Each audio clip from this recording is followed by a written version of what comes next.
Dalam Quran, Allah bagi tahu peristiwa Isra Mi'raj itu memang berlaku. Kita berada di tempat yang betul-betul dikatakan berlakunya peristiwa Isra Mi'raj. Sebelah kanan saya ini dikatakan rumah Ummu Hani. Ummu Hani ini adalah sepupu kepada Rasulullah. Sepupu kepada Rasulullah, anak kepada Abu Talib, adik kepada Ali bin Abi Talib. Maka dikatakan di situ.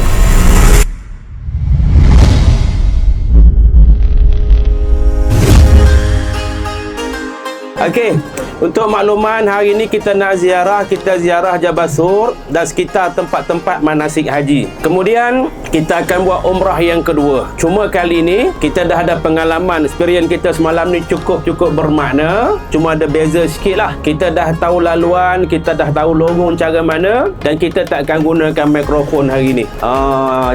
Diharamkan. Bayangkan kita naik bas 20 km tu, kalau jalannya orang kata apa, tak ada jam apa semua, setengah jam boleh sampai. Kita bayangkan Rasulullah 20 km itu, 25 km itu dulu naik unta. Miqat daripada Jiranah, kemudian masuk menuju ke Mekah untuk tawaf, sa'i dengan 25 km. Okey, sekarang kita sampai di Jabal Sur ya. Di Jabal Sur ni macam mana kita tahu perjalanan jarak kita datang tadi, Rasulullah datang ke sini dengan Abu Bakar, kemudian daripada sini bukit tu tinggi. Bukit tinggi tuan-tuan. Rasulullah bersembunyi di bawah itu, dalam itu menyelamatkan diri daripada puak-puak Quraisy. Dan kita bayangkan di ketinggian itulah datangnya Asma binti Abu Bakar bawa makanan ngantar dekat ayah dengan Rasulullah sallallahu alaihi wasallam. Perjuangan tu seorang wanita hebat kan.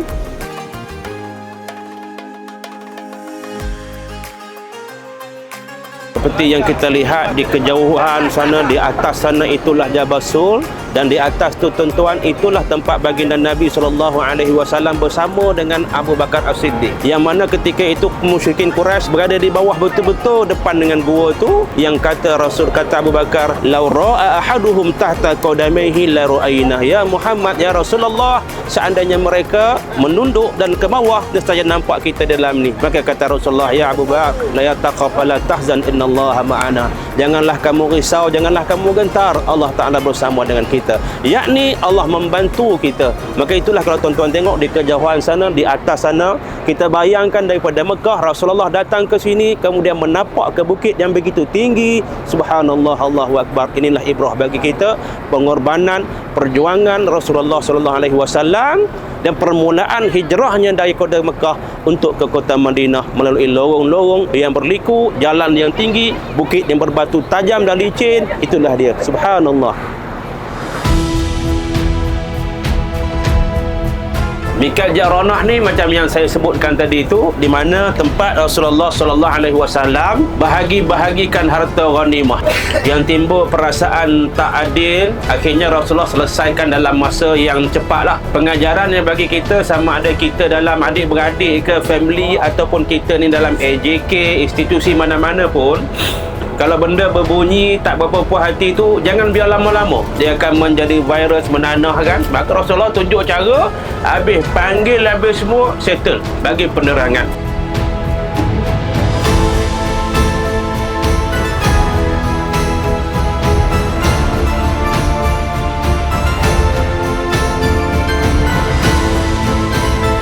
Kita sekarang nak pergi ke panjang Gunung Everest.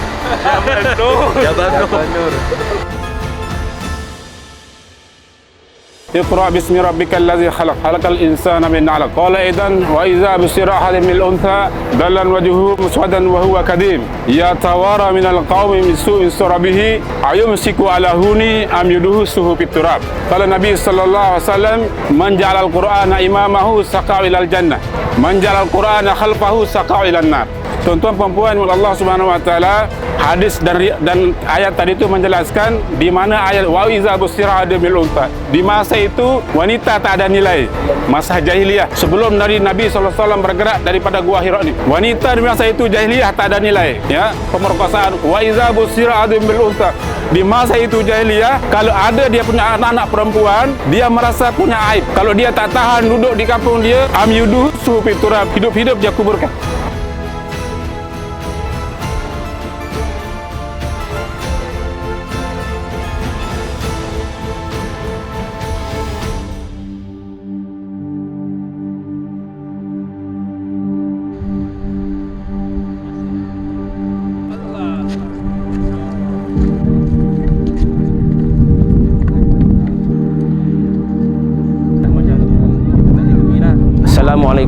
warahmatullahi wabarakatuh. Alhamdulillah, syukur pada Allah Subhanahu wa taala. Pada malam ni sampai kita ke kemuncak Jabal Nur. Jabal Nur yang begitu tinggi, kalau kita bayangkan bagaimana keadaan baginda Nabi sallallahu alaihi wasallam. Satu ketika umur hampir 40, Rasulullah bertahanus berkhalwat di sini, di bawah sikit tu saja, yang mana begitu tinggi, mengenangkan keadaan masyarakat ketika itu jahiliah, yang mana masyarakat ketika itu akhlak yang begitu teruk, membunuh anak, berzina, berjudi, minum arak berleluasa, sehingga akan baginda Nabi sallallahu alaihi wasallam bertahanus di Gua Hira ini. Dan dalam ketika itulah datangnya Jibril alaihi salam, dan ketika itulah Jibril memeluk baginda Nabi sallallahu alaihi wasallam lalu berkata, "Iqra." Maka dijawab oleh baginda Nabi, "Ma ana biqari." Tuan-tuan muslimin muslimat yang dirahmati Allah Subhanahu wa taala, kita bayangkan tempat yang sebegitu tinggi di sini, maka istrinya yang mulia, istrinya yang dicintai Khadijah binti Khuwailid menghantar makanan. Kita nak naik pun subhanallah, Allahu akbar, tapi Khadijah naik untuk menghantar makanan.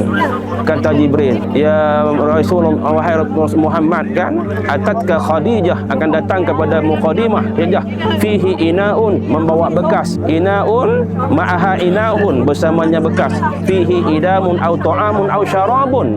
Dia membawa makanan yang berupa makanan berkuah dan membawa air untuk suami tercinta di sini, membantu support suami di sini.